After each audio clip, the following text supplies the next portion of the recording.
규칙까지 그냥 그러니까 두어야 돼요? 그거는? 제가 규칙적으로 사회가 정해놓은 규칙을 잘 따르는 것이 50년 전 교육이라고 그랬고요. 그 다음에 그래 어느 정도 허용해줄게, 너 개성을 허용해줄게, 단 이 선은 넘으면 안 되지 않을까? 이게 30년 전 교육이에요. 자, 지금은 이 다음 세대를 위한 교육은 그 선을 없애야 돼요. 그게 뭐냐? 그게 예술가를 만드는 교육이에요. 예술은 라인이, 보더라인, 경계선이 있으면은 그건 예술이 아니에요. 예술은 프론티어가 없는 거예요. 최전선에 있는 거예요. 예. 자, 그럼 노는 시간을 정해준다라는 것, 노는 공간을 정해준다라는 것은 여전히 얘는 예술가가 아닌 거예요. 아닌 거예요. 자, 그러면 과하다고 뭐라고 하면 안 되는 거고. 안 돼요. 지금 시대는 안 돼요. 그러니까 큰 애 교육할 때하고 작은 애 교육할 때는 시대가 달라졌어요. 큰 애는 이제 자리를 잡겠지만 작은 애가 자리 잡을 무렵에는 그 예술성이 없으면 자리를 못 잡아요. 네, 그런 거예요. 자, 그게 뭐냐 이겁니다. 제가 예술가들이 어떤 식으로 하루 생활을 하는지 다양한 예술가들이 있어요. 예를 들어서 출퇴근하듯이 그림을 그리는 사람도 있고요. 또는 3일 동안 술 먹고 3일 동안 낮잠 자다가 일주일간 밤잠 안 자고 그림 그리는 패턴이 있어요. 굉장히 불규칙하죠. 누가 더 그림을 잘 그릴까요? 불규칙하다. 그렇죠. 몰입은? 몰입도가 달라요. 자, 출퇴근하듯이 그림 그리는 사람은 전체 몰입 시간이 8시간이죠. 근데 얘는 한 달 동안에 한 20일은 놀아. 그리고 3일은 쉬어. 근데 일주일 동안 쉬지 않고 몰입을 하는 거야. 그러면 몰입 시간이, 이 사람은 전체 몰입 시간이 8시간인데 이 사람은 27, 14, 150시간 이상이 나오는 거예요. 질적으로 완전히 달라져요. 자, 몰입이 왜 중요하냐? 신의 경지에 가까워져요. 디자인이나 그림이나 공부나 과학이나 다 마찬가지예요. 과학자들도 몰입 시간이 짧으면 신의 경지에 못 가요. 노벨상을 못 타요. 출퇴근하듯이 과학 연구해가지고 노벨상 타는 사람 있는 줄 아세요? 없어요.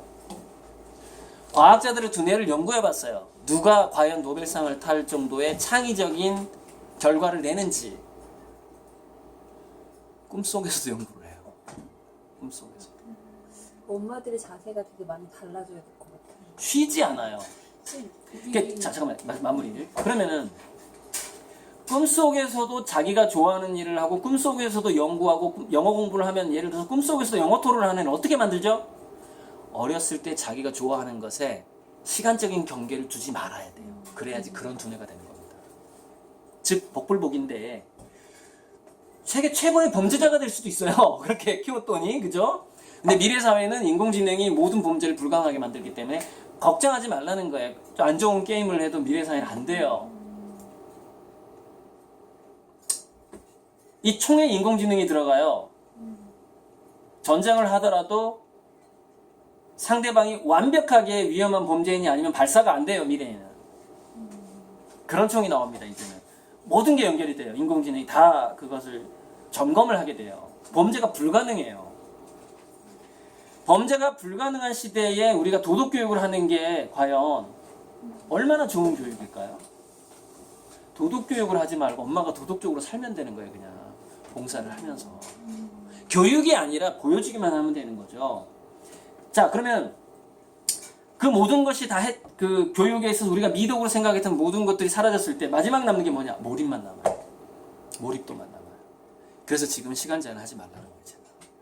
그 몰입도에서 어떤 임계점을 넘는 애만 그 2% 안에 들어가요.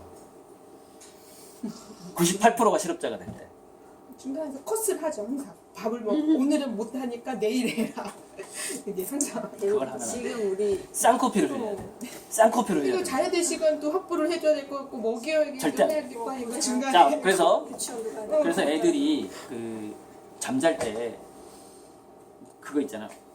10시쯤엔 자야지 성장 호르몬이 나오고 그 도구만 다 깨세요. 다 거짓말이야. 다 거짓말이야.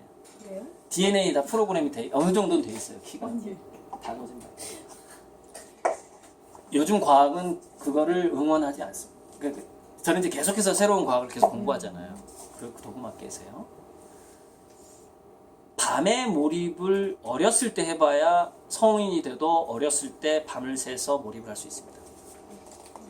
10살 이전에 밤새면서 몰입을 해봐야 돼요. 할 것 같아요. 2명. 계속 2명. 두세요. 셀것 같아요. 저는. 아침에 쌍꺼비 날 때까지 냅두세요. 9시면 잤는데 9시면 잤어. 큰애는 우리가 시켜서가 아니라 그냥 자. 9시면 되면. 그런데 지금도 밤새워서 뭐 하라 지가 해야 될 거는 밤새워서 뭐 하고 자기가 그렇죠. 하는 거는. 그런데 엄마가 자라고 한 게 아니라 자기가 자기가 선택해서 잤으니까. 그렇죠. 그러니까 그게 뭐냐면 자기주도성이 궁극적으로 우리 인간에게 주는 혜택은 뭐냐면 자기 통제력이에요. 근데 생리 반응을 통제를 해요. 인간은. 그 중에서 하나가 뭐냐면 암벽 등반할 때는 똥이 안 나와요. 중간에 똥을 다 분해시킵니다. 오줌도 다 분해시켜요. 그리고 공부에 몰입하고 있을 때는 오줌 마렵다는 걸 못 느껴요. 그 공부가 끝나야 그 순간에 느끼기 시작합니다. 그러면 공부에 오랫동안 몰입하는 애의 오줌은 어떻게 될까요? 오줌화가 덜 돼요. 신체가 이 아이가 오랫동안 몰입할 수 있도록 모든 생리 반응이 바뀌는 거예요. 자, 그런데 문제는 뭐냐? 그 일을 어렸을 때 그렇게 몰입 안 해봤던 애가 커서 그렇게 몰입해야 되는 상황이 되면 암에 걸려버려요. 커서 왜 그렇게 해야 되죠? 돈을 벌어야 되니까. 다 스트레스로 가버려요. 근데 얘가 어렸을 때 쌍코피 터질 때까지 뭘 해봤어? 뭐 게임이 됐든 독서가 됐든 운동이 됐든 뭐가 됐든 막 배 꼬르륵 소리 나오고 막 스티브 잡스처럼 보름 동안 샤워 안 하고 막 뭔가 프로그램을 했어. 커서 경쟁자들하고 경쟁하는 게 즐거워. 뭐 PPT를 만든 걸 뭐 할 때 원래 이게 분량이 예를 들어서 보름 동안 해야 되는 분량이야. 보통 규칙적으로 잘하는 애들은. 근데 불규칙하게 잘하는 애들 그걸 3일 만에 끝내거든. 불규칙하게 몰입하면. 성인기가 됐을 때 몰입 경험이 없는 애들은 현저하게 경쟁에서 밀리게 됩니다. 필요한 거군요. 그게. 네. 왜? 프론티어에서 싸우니까 미래 사회는 아주 작은 것에 의해서 합격 당락이 좌우되니까. 아주 작은 것에서 노벨상이냐 아니냐가 당락이 좌우돼요. 미래 사회에서 가장 중요한 능력은 몰입 능력. 하루 지가 밤을 새봤는데 다음날 힘들었어. 그럼 다음에 자기가 조절을 하게 되는 거죠. 자기 신체를 네. 통제할 줄 알게 되는 거죠. 근데 그 전에 엄마가 컷을 해버리면 그거는 자기 신체 통제 능력이 사라져요. 그래서 어른이 됐을 때 계산이 안 나와요. 그러니까 저는 제 신체를 통제해 본 적이 있잖아요. 저는 겨울철에 막 얼음 깨고 들어가서 명상도 해보겠어요. 10대, 20대 때. 어떤 그 수련을 해봤어요. 수련을. 그래서 저는 뭘 아냐면 이 다음 책이 왜 제가 그 일주일 만에 이것도 일주일 만에 나왔지만 이 다음 책도 일주일 만에 나오거든요. 근데 어떻게 하루에 30페이지를 쓸 수 있죠? A4지로? 몰입하고 화장실 가는 것까지 까먹어야 돼요. 안 그러면 30페이지가 안 나와요. 글이라는 것도 그래요. 어느 정도 워밍업이 지나고 나서 자동 기술 상태가 돼야 돼요.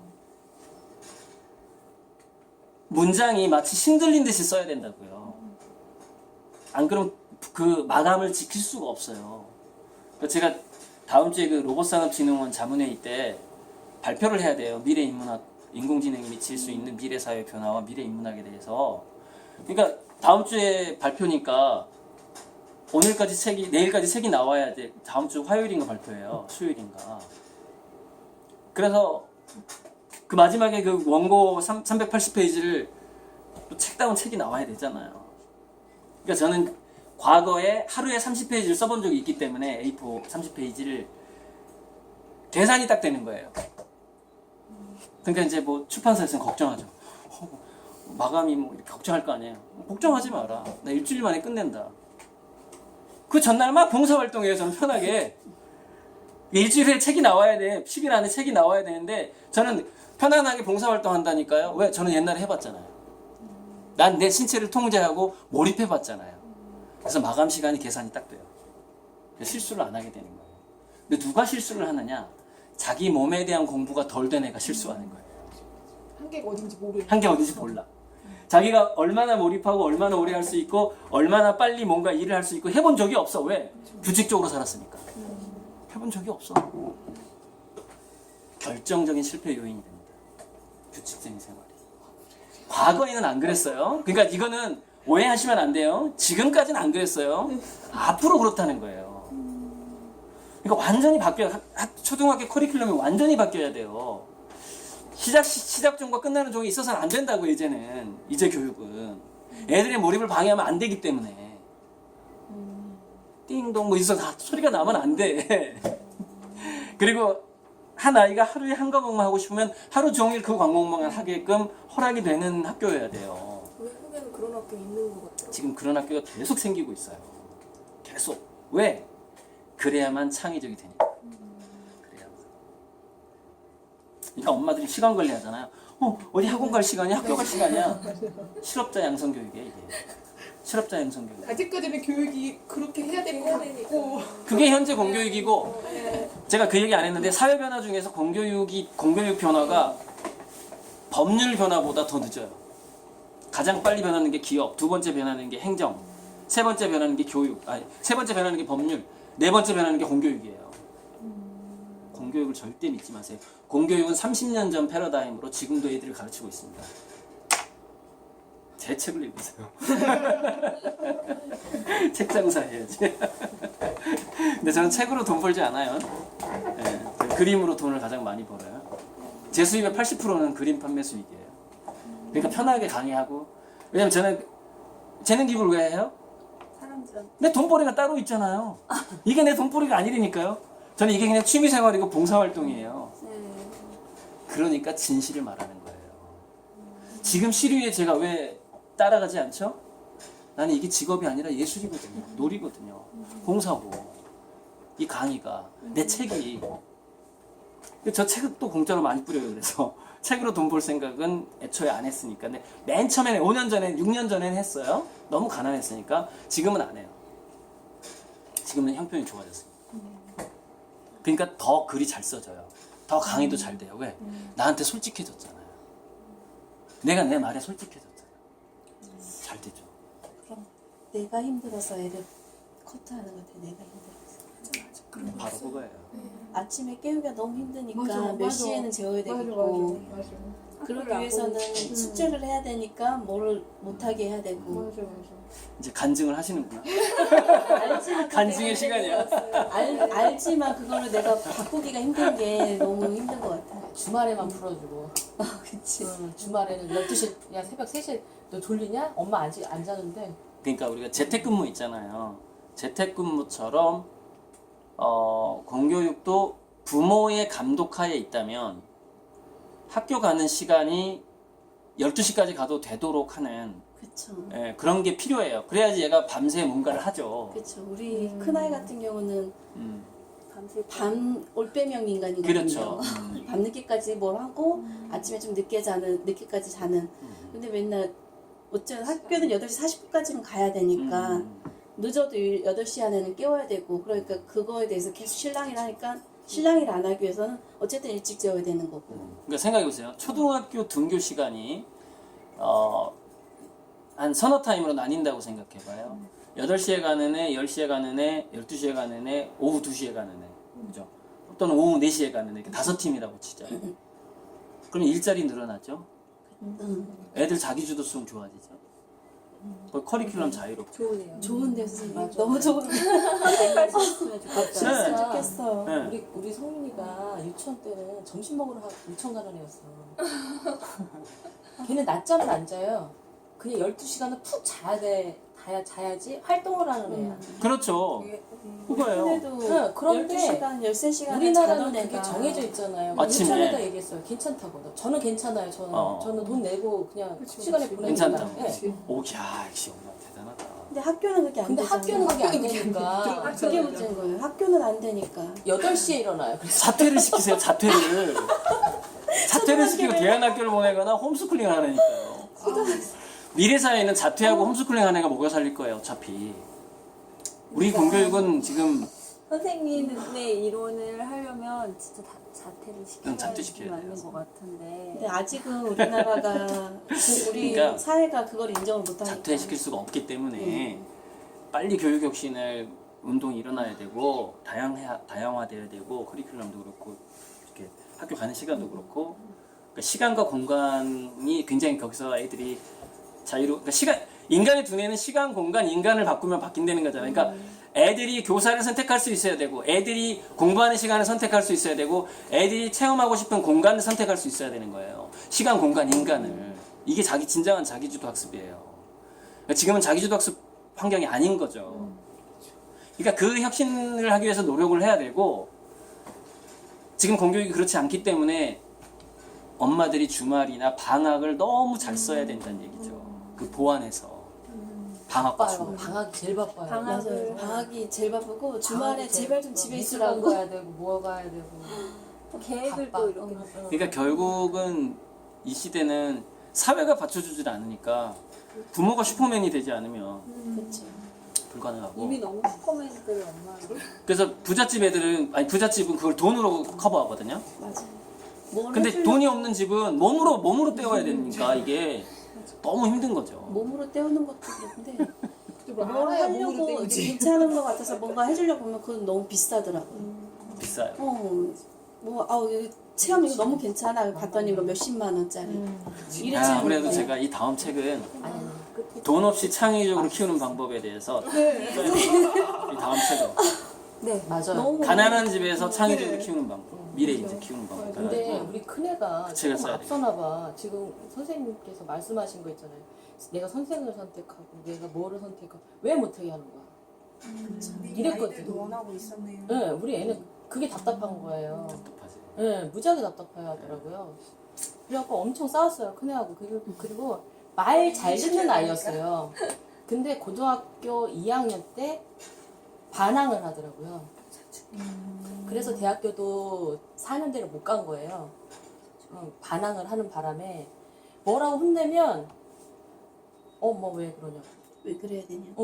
나도 성인인데 나도 컸는데 왜 엄마가 그래서 되게 힘들었어요. 그래서 아이랑 영화 보러 다니고 그냥 아르바이트 했어. 고등학교 3학년 때 아르바이트를 해서 제가 하고 싶대. 해.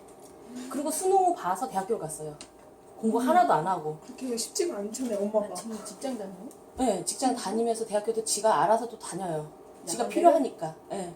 그러니까 미래 사회가 적시학습, 평생학습의 사회라고 하거든요. 끊임없이 인공지능이 몇 프로 들어오느냐에 따라서 사회 구조가 바뀌니까, 직업이 바뀌니까 거의 뭐 한 달, 1년 단위로 자기 일이 바뀔 수가 있거든요. 그러니까 지금은 완전히 그 적응력과 창의성이 너무 중요한 거예요.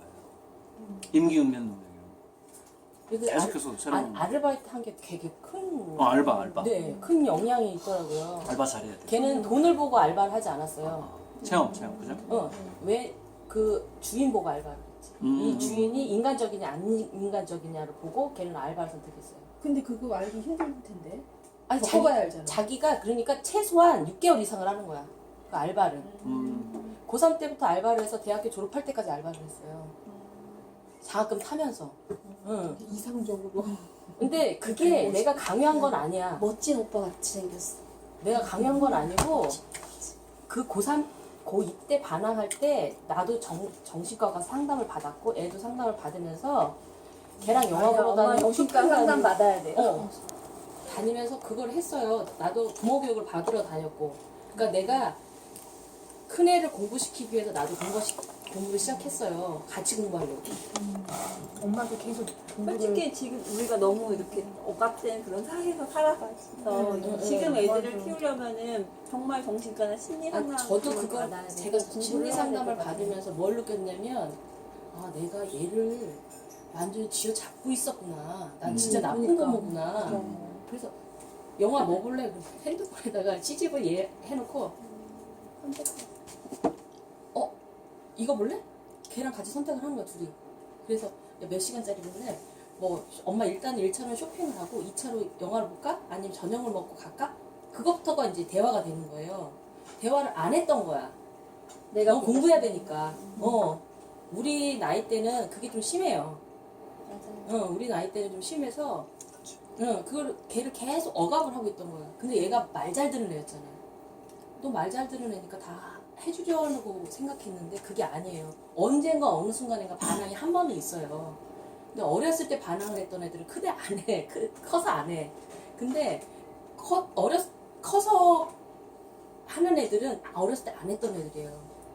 그래서 저는 애들 아빠하고 진짜 안 살 생각까지 했어요. 너무 힘들어서. 그러니까 이 진짜. 엄마들이 이런 강의를 들으니까 조금은 깨려고 노력을 하잖아요. 근데 아빠들은 정말 동갑인데도 저보다 더 막힌 그게 있더라고요. 할아버지랑 하나 네. 생각하면 돼. 응. 왜냐면 그 아빠들은 어떻게 해야 돼요? 그 인간은 누구나 다 직업병이 있어요. 응. 그래서 조직 생활을 하다 보면 두뇌가 지배를 당해요. 그래서 안 튀게 되는 거예요, 스스로. 자, 스스로를 막 억압하게 되는 거예요. 그래서 아빠 교육 차라리 그러니까 아빠가 교육을 예, 받아야 돼. 네, 직장 진짜 아빠. 직장 활동을 가다 보면은 지금 현재 직장인들은 제가 제시하는 미래가 늦게 올 거라고 생각을 해요. 계속 어떤 직업이 존재할 거라고 생각을 해요. 왜냐면 지금 자기 월급 받고 있으니까 그렇게 생각. 근데 실업자들은 또 생각이 다르죠. 스케줄이 더 빨리 다가올 것 같고 더 빨리 다가오길 바라고 그러죠. 그죠? 그런데 IT의 발전은 항상 인간의 예상보다 더 빨리 왔어요. 더 빨리 왔어요. 그런 것 같아요. 아차하면 벌써 금방. 지금까지 온 속도감 있죠? 지금까지 사회 변화가 속도감 있죠? 이건 아무것도 아니에요. 더 빨리 와요. 그러니까 지금 우리 애들의 그 교육에서 제가 뭐 자연, 예술, 봉사 뭐 몰입 있잖아요. 빨리 컨셉을 바꿔서 이 집 그 큰딸처럼 가르쳐요. 이 집 큰딸. 대단한 거죠. 우리 애기 아빠 같은 경우는 그래도 부모 교육을 좀 받았어요. 이렇게 아빠 놀이터라는 프로그램을 통해서. 아니 여기 아저씨는 잘하는 것 같아. 그 괜찮은데 문제는 이제 우리 애기 아빠는 그거야. 왜 미래 사회는 바뀌는데 학습이 아니라 놀이를 해야 되는데 왜 나 자꾸만 시키냐고. 근데 제 생각에는 놀이도 그냥 단순히 풀어놓고 노는 놀이가 아니고 뭔가 대안이 있어야 될 것 같은데 무조건 놀라고만 하고 내가 하는 것보다 그 애들 너무 하지 말라고 하는 스타일이라서 저는 좀 막막하잖아요. 그래도 조금 애들이랑 더 좀 더 하는 스타일이 있어야 되니까 저도 이렇게 듣고서 그래 노는 건 좋아. 근데 우리 어렸을 때 노는 것처럼 그렇게 놀 수는 없어. 그거고 애기 아빠는 그냥 우리 어렸을 때 그렇게 놀았기 때문에 놀려라. 그러니까 이제 그거에서 충돌이 자꾸 일어나긴 해요. 도대체가 노는 것도 하나의 요즘은 기술이 돼버린 시대니까 배워야죠. 답답해요. 그러니까 노는 것도 지금은 배우지 않으면 안 되는 상황이죠. 왜냐면 자연스럽게 놀 수 있는 상황이 아니니까. 위험하니까. 그렇죠. 우리 때는 노는 문화가 노는 게 진짜 진짜 운동장에서 뛰어놀아도 위험하지 우리 않은 때는 거잖아. 아침에 눈 떠서 밥 먹고 나가서 아니, 엄마 저녁밥 아빠가 먹으러 너무 들어올 바빠서 때까지 그런 노는 거. 게 그렇지. 그거고. 내버려두고. 그리고 자기네들이 머리 써서 방치, 놀잖아요. 방치. 가르쳐주지 않아요, 자기네들. 그냥 그 동네 또래 오빠, 언니 오빠 다 있으니까 같이 뭐 모이면 뭔가가 만들어지니까 놀이터에 가도 놀았는데. 애들이 놀면 엄마들이 다 있으니까 이거 위험해서 안 돼. 자꾸 이렇게 개입이 되니까 보지 말자. 그것도 그렇고 또 워낙 세상에 뭐 어떤 사람들이 있고 막 위험하다 하니까 딱 막상 내 손 놔버리고도 보내기가 또 불안한 거죠. 그러니까 아이들은 속마음까지 붕어빵이 된다라는 사실. 속마음까지. 이게 중요해요. 속마음이 붕어빵이 되고 그 엄마가 살아온 그 뭔가를 성취해 나가는 그 과정이 있죠. 거기에 가장 큰 영향을 받아요. 거기에. 그래서 아빠의 성취에 기대면 안 돼요. 자녀 교육은. 엄마가 뭔가를 성취해 나가야 돼요. 그러니까 가장 가까이에 있는 사람이 하루하루 어떻게 살아가는가를 엄마가 뭔가 재밌게 네, 그쵸. 하고 그 일을 즐기고. 그쵸. 그게 있어야 되는 거죠. 저 같은 경우도 제가 나가서 애들이랑 같이 뭐 보는 걸 좋아서 같이 데리고 나가려고 하기도 하는데 그 애들이 나갔을 때는 좋아요. 왜냐면 새로운 걸 보고 막 그러니까 그런데 그게 진짜 얘네가 좋아서 내가 얘네를 위해서 해주는 건지 나조차고만 하는 건지 가끔씩 의심이 들 때가 아니 있어요. 내가 언제 한번 얘기했잖아. 여기 금이라고 그 작가들이 그 전시하고 그런 데가 있어요. 여기 동네에. 조그맣지. 조그만데. 근데 거기 이제 가끔 음. 보러 가요. 같이 봉사하시던 선생님이 하시는 거라서 가는데 그 창이 그 뭐 미술이 우리가 어른들도 이게 무슨 작품이야 할 정도인데 뭐 어떤 데 불 끄고 보라 그러고 막 그런 식으로 하거든. 근데 그 작가분이 계셨어 밖에. 그리고 성민이가 이렇게 안을 봤어. 근데 갑자기 느닷없이 그 작가분한테 가서 인사를 하는 거야. 잘 봤다고. 어떻게 알았어, 성민이? 아 작가분인 건 알고 있지. 음. 그 자기가 아는 선생님들이 아니니까. 그러니까 잘 봤다고 인사하니까 그 외국 사람이거든. 너 이쁘다 막 이러고 그랬어. 근데 이제 그 바람쌤이 하시는 데거든. 바람쌤이 그 얘기를 하시더라고. 좋은 방향이야. 엄마가 자꾸 보여준 게 티나네? 이렇게 얘기하더라고. 그러니까 처음엔 나도 엄마들은 확인하고자 하는 게 있잖아. 맞아. 응. 뭐를 하면 얘가 알까? 확인하고자 맞아, 하는데 맞아. 근데 확인을 안 해도 된다는 거 그때 느낀 거지. 그냥 즐기는 응, 애를 그냥 나도 그냥 너는 너대로 봐, 난 나대로 봐. 이런 식으로 봤는데 다 영향받아요. 예, 그게 몸소 우리가 너 이거 느껴? 이렇게 안 해도 자기가 알고서 표현을 할 줄 알더라고. 실패하고 안 하고 음. 너가 이제 즐기다 보면 아이들이 아기 때는 데리고 다니면서 뭘 보면은 이건 뭐고 이렇게 설명하는 스타일인데 지금 어느 두 분은 순간 제 강의를 들었잖아요. 인주초에서. 네. 거기서 굉장히 중요한 내용이 지금 오늘 여기서 안 한 게 있잖아요. 굉장히 오래, 2시간 반. 3시간 반 동안 했는데, 선생님 배고프시겠다. 이제 먹고 붕어빵 2개. 그게 뭐였냐면, 아이가 뱃속에서 임신했을 때 아이의 뉴런이 엄마 머릿속으로 들어온다니까요. 그래서 그 그거 얘기 안 너무 했잖아요. 재밌었어요. 그게 사실 제일 재밌거든. 보경이는 그게 근데 오늘 제일 그거 안 무서웠대. 했어. 그거 무섭다고요? 그 그거 얘기 들었어요? 아니요, 들은 엄마가 얘기해 주는데 아. 자기는 그게 너무 무서웠대. 자기가 무슨 생각을 해야 될지 모르겠다고. 아이의 생각이 엄마한테 아니 전해지는 엄마의 거죠? 생각이 아이한테도 전달되냐고. 서로. 응. 그래요? 근데 그게 세포가 실시간으로.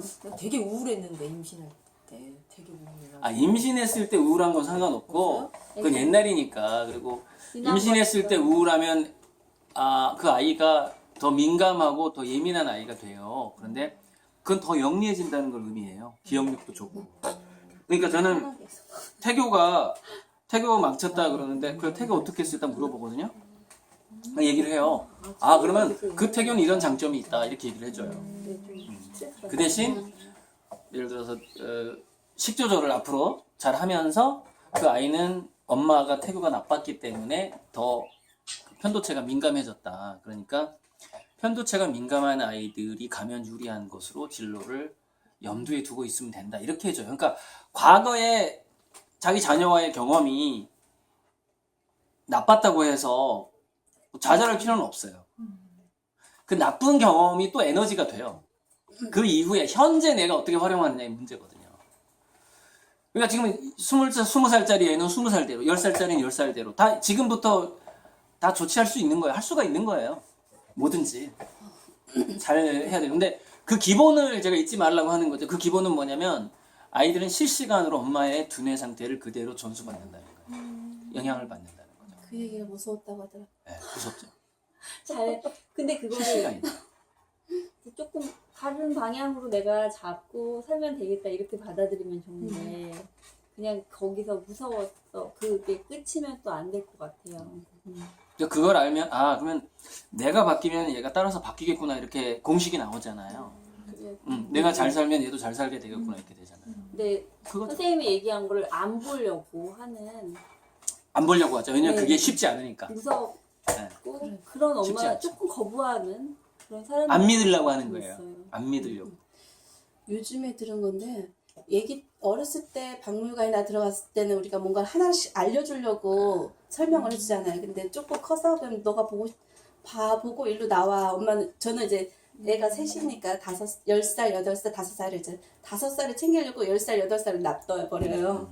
놔둬버리니까 지네가 보고 싶어 막 돌아다니면서 보다가 오니까 왠지 좀 더 제가 유치원 때 데리고 다닐 때보다 더 많은 걸 보고 오는 것 같더라고요. 얘가. 그러니까 내버려 두는 게 더 좋은 것 같다. 내버려 두는 게. 그때는 내가 얘가 없어지면 안 되니까 꼭 손잡고 다니면서 이거는 이렇고 이건 어때? 막 이렇게 하던 스타일이었는데 어쨌든 막내를 제가 챙겨야 되니까 둘을 놔버리게 되는 거죠. 그렇죠. 박물관에서는. 너네 좀 더 컸으니까 니네가 이제 보고 싶은 거 봐. 하고 그 대신 엄마 멀리 가면 엄마 못 찾으니까 좀 있는 쪽에서만 이렇게 보이는 방향 안에서만 있어주면 좋겠어.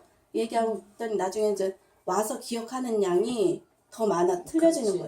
그게 이제 자기 주도성이 자기 결정성이 생기고 선택을 하고 두뇌가 더 활성화되고 하니까. 엄마가 그러니까 바빠야 되니까. 그러니까 그러니까 엄마가 자녀가 많아 보이면 차라리 자녀가 한 5명 되면 예전에 나홀로 집에 보면은 그 집 애가 한 7명인가 8명인가 돼가지고 한 명 까먹고 여행을 가잖아요. 그러니까 그 정도 애가 많아지면은 형제들이 전체적으로 두뇌가 자기주도성이 생기는 거예요. 왜냐면 관리 자체가 어차피 안 되니까 엄마가 관리를 포기하게 되는 거예요. 애가 많으니까. 그러니까 막내는 막내대로 창의적이 되고 위에 있는 애들은 그 동생들을 보살펴야 되니까 책임감도 생기게 되고 막 서로 다 좋아지거든요. 그러니까 형제가 많은 집일수록 자기 주도성이 강해질 것이고 하나 더 남은 거. 그러면 어떻게 될까요? 그 집에는 실업자가 더 적어지죠. 미래 사회 갈수록. 천재는 근데 예를 들어서 애가 한두 명밖에 안 돼. 또는 한 명이야. 엄마가 관리하기가 좋잖아요. 한 명이니까. 그럼 관리가 더 들어가겠죠. 실업률이 더 올라가는 거야, 미래에. 더.